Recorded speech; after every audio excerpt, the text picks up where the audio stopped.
A humanoid extraterrestrial stands near a massive waterfall, watching a starship leave the planet before collecting a pot of black liquid and drinking it. Immediately, the liquid takes over its body, turning its skin black and disintegrating its DNA, forcing the alien to fall into the ocean. Its body begins to dissolve as well, allowing the stream to carry away its DNA. In 2089, a team of archaeologists led by doctors Elizabeth and Charlie discovered drawings in a Scottish cave that are at least 35,000 years old. They match a collection of artworks discovered all around the world from cultures that could not have shared the same information. 2 years later, the starship Prometheus departs Earth. The whole crew is in cryosleep, and the person in control is David, a robot. He spends his free time learning about human nature through activities such as playing sports, watching movies, coloring his hair, and studying ancient languages. He also enjoys spying on the crew's dreams. For example, Elizabeth dreams about when she was a tiny girl and witnessed an African tribe bury one of their men. Her father had to explain to her how each culture had distinct views about death. After 2 years of voyage, the ship arrives at its destination,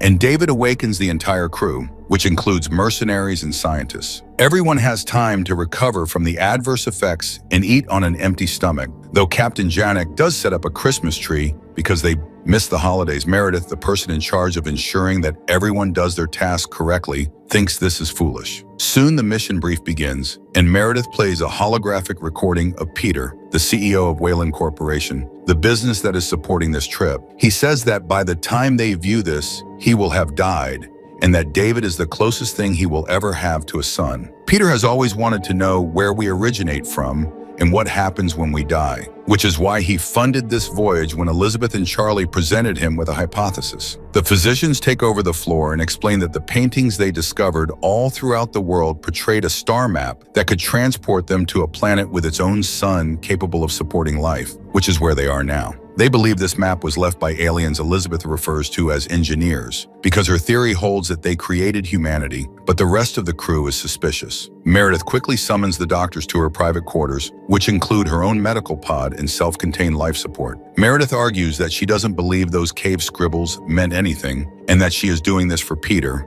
so it is her obligation to see that the money is not spent. If the physicians find life, they are barred from establishing contact, leaving the doctors wondering why they came at all. David has spent the past 2 years deconstructing hundreds of ancient languages and is confident he can speak with the engineers. But when he sends a message to the planet, no one responds. The crew decides it is time to land, and the ship navigates through the atmosphere, detecting no radio signals or heat sources, implying that there is no civilization below. However, Charlie spots certain straight lines on the ground that could not have occurred naturally, and the ship lands in that location. The group prepares to embark on the mission, and David wears a suit even though he does not need it because he was built to blend in with humans. The gang travels in a series of vehicles to a dome-like structure that geologist Fifield can't tell if natural or not, but he knows it's hollow. Once inside, Fifield sends 2 special probes that map the entire region, allowing them to go through a series of passageways. When they proceed deeper, they discover a source of water heated by the sun, and the CO2 levels are manageable.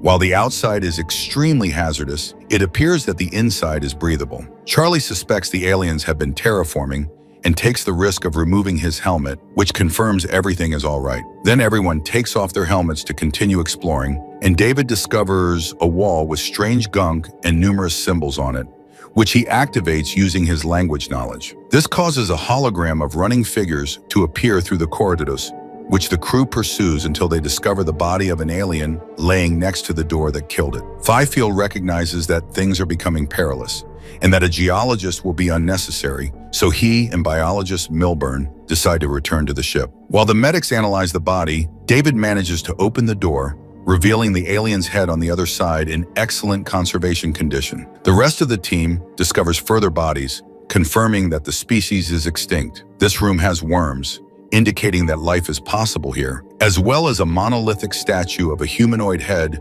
ceiling murals, and a collection of stone cylinders. David notices the cylinders sweating, and one of them starts to spew a black organic liquid. Elizabeth doesn't notice since she's focused on the murals, which have begun to shift. She believes they have changed the atmosphere in the room and must leave, so she and Charlie begin to bag the head for removal, while David grabs one of the cylinders after concluding that the cave is a tomb. At that point, Janek notices a terrible storm approaching and phones the physicians to warn them. Meredith offers them 15 minutes to return before closing the ramp. The crew rushes out of the cave and drives as quickly as possible, returning to the ship barely in time. However, the alien head slips off the vehicle during the procedure, and Elizabeth returns to get it, causing the storm to strike her and enter the spacecraft. Charlie attempts to rescue her by driving the vehicle through the wind, but he also becomes caught, and they must be dragged away by David using a set of cables. The team then begins working on decontaminating their bodies in the hangar, only to learn that Milburn and Fifield have not returned yet. It comes out that the two scientists are lost inside the cave. Janek contacts them to explain that they are unable to pick them up due to the storm, so they will have to wait until the morning. Meanwhile, the team sterilizes the head, and a brief scan reveals it is not an exoskeleton but a helmet. When they open it, they discover a humanoid alien head within, with new cells forming on his forehead. So they decide to insert a stem line into his brain to make it believe it is alive. The technique works, and the face begins waving. However, things quickly go wrong, and the overstimulation causes it to explode. Elizabeth examines the DNA sample she extracted from the cranium and is ecstatic to learn that it matches a person's, confirming her theory that these guys founded the human race. Meanwhile, David goes to provide an update on a cryo-sleep pod containing a mysterious person. Nobody knows about it except Meredith, who furiously insists that David tell her what the individual said. David merely recalls they were told to try harder. Then David goes to investigate the cylinder he brought in private, and inside he discovers a number of capsules with a black liquid. This sparks an idea in him, and he decides to pay Charlie a visit and share a drink with him as they discuss how far they would go to gain the answers they seek. Charlie then meets Elizabeth in her room, where she can share the news about the DNA, and they celebrate by becoming frisky. Milburn and Fifield are looking at a macabre pile of alien remains in the cave when they receive a call from Janek, who informs them that the scanner detected signs of life nearby.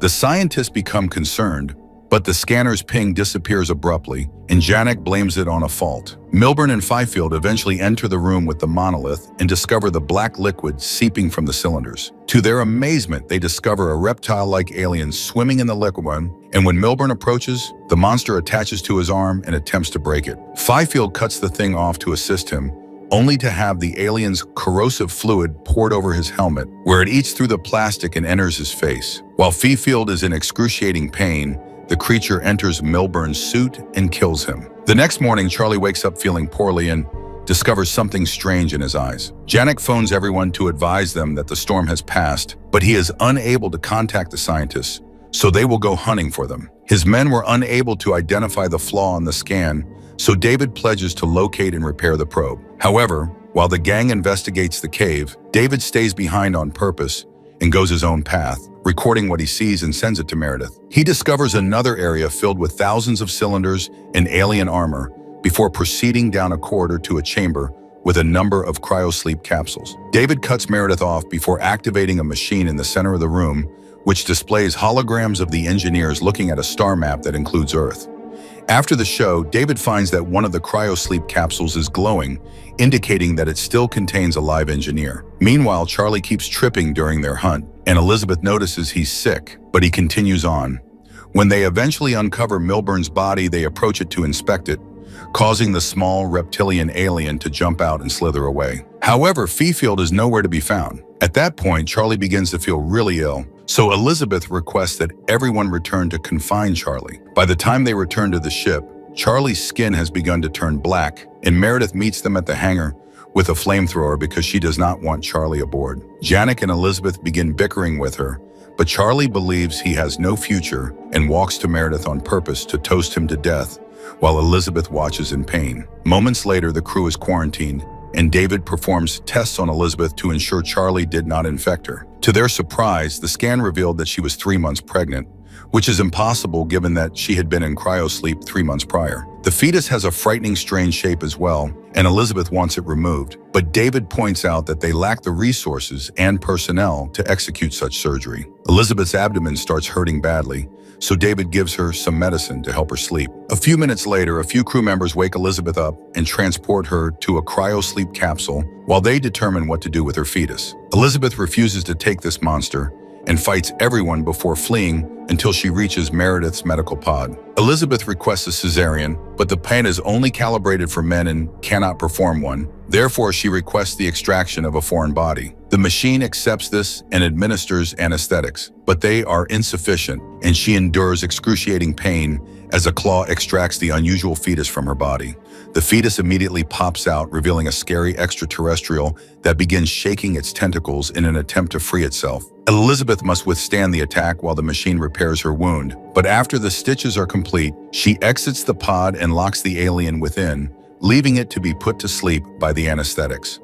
In the meantime, Janek observes something strange standing in front of the ship, and one of the crew members investigates. It turns out to be a mutant Fifield, who starts attacking everyone in the hangar. A heated struggle breaks out among the guys, and because guns are ineffective against Fifield, they resort to using the flamethrowers to kill him. Elizabeth travels around the ship until she arrives at the hospital to beg for medicine, where she is surprised to learn Peter is still alive. He was the guy in the extra cryosleep David had been talking to, and the medical pod was intended for him. Peter wants to see his maker and demand explanations, so David will accompany him to the engineer he discovered in the cave. Elizabeth tries to explain that the planet is dangerous and not what they expected, but her warnings are ignored. Elizabeth, unwilling to give up, pushes through her anguish and prepares to return to the cave. Janek finds her and points out that this cannot be the engineer's home planet. The cave is most likely a military base where they were manufacturing that black liquid as a weapon of mass destruction, which leaked and killed them. Janek wishes to return to Earth, but Elizabeth persuades him to wait until she can contact the other living engineer. Peter is also getting ready to depart, and Meredith arrives to attempt to stop him from dying in some hole, calling him father, but Peter ignores her warnings as well. When the group arrives in the cave, David instructs everyone to remove their helmets because he knows the sickness isn't in the air, implying that he was the one who put the black substance in Charlie's drink. The team arrives in the new room with the thousands of cylinders, which David refers to as a cargo hold. This new scan angle convinces Janek and Meredith that this is not a cave, but rather a starship. David operates the gadget while explaining that the engineers were about to leave for Earth when they lost control of the black liquid that murdered them. The final engineer awakens, and Elizabeth attempts to ask some questions, but Peter has one of his mercenaries silence her with a hit before he begins asking philosophical questions of his own. David translates into Proto-Indo-European, but the engineer grabs David's head and uses it to kill Peter. Then he pulls Elizabeth away to eliminate the mercenaries who are wasting shots on him. Back aboard the ship, Meredith sees Peter's death via David's eyes and asks Janek to prepare to depart the planet. Elizabeth flees as the engineer launches its own ship to travel to Earth as well. This opens up a lot of ground space, and Elizabeth jumps across them while calling Janek to tell him to stop the engineer before the black liquid reaches Earth and destroy civilization. Meredith believes they should leave without doing anything because Prometheus isn't a battleship, but Janek ignores her and instructs his pilots to warm up the ion drive, which will turn the ship into a bullet. Meredith flees the ship, and Janek allows his pilots to do the same, but the pilots value their captain and would rather go down with him. In a matter of seconds, two ships collide in the air, effectively preventing the engineer from escaping. However, the ships are now collapsing, forcing Elizabeth and Meredith to flee before being crushed. Meredith is killed because she is too slow, while Elizabeth survives by hiding behind a boulder. Then Elizabeth enters Prometheus to acquire some supplies and notices some noises deeper down. After getting an axe to defend herself, she goes to investigate and discovers that her alien offspring has escaped the medical pod and grown to enormous proportions. At that point, David contacts Elizabeth and advises her to flee, but it's too late. The engineer arrives and knocks Elizabeth into the wall, killing her. Elizabeth thinks quickly and opens the door behind her, releasing the alien progeny who promptly attacks the engineer. As Elizabeth flees, her offspring inserts an ovipositor into the engineer's throat and subdues him. Outside the spacecraft, Elizabeth is having a breakdown when he is abruptly contacted by David, who informs him that the engineers have other ships underneath that he can pilot. Elizabeth travels to recover David's head and body, but she has a request. Instead of returning to Earth, she wants to go to the engineer's home planet, which David accepts despite his confusion about why she is so desperate for answers. Before David and Elizabeth depart on an extraterrestrial ship, Elizabeth returns to Prometheus one last time to send a message to Earth explaining what occurred. Moments thereafter, a black alien emerges from inside the dead engineer, proving that this is the prequel to Ripley's story.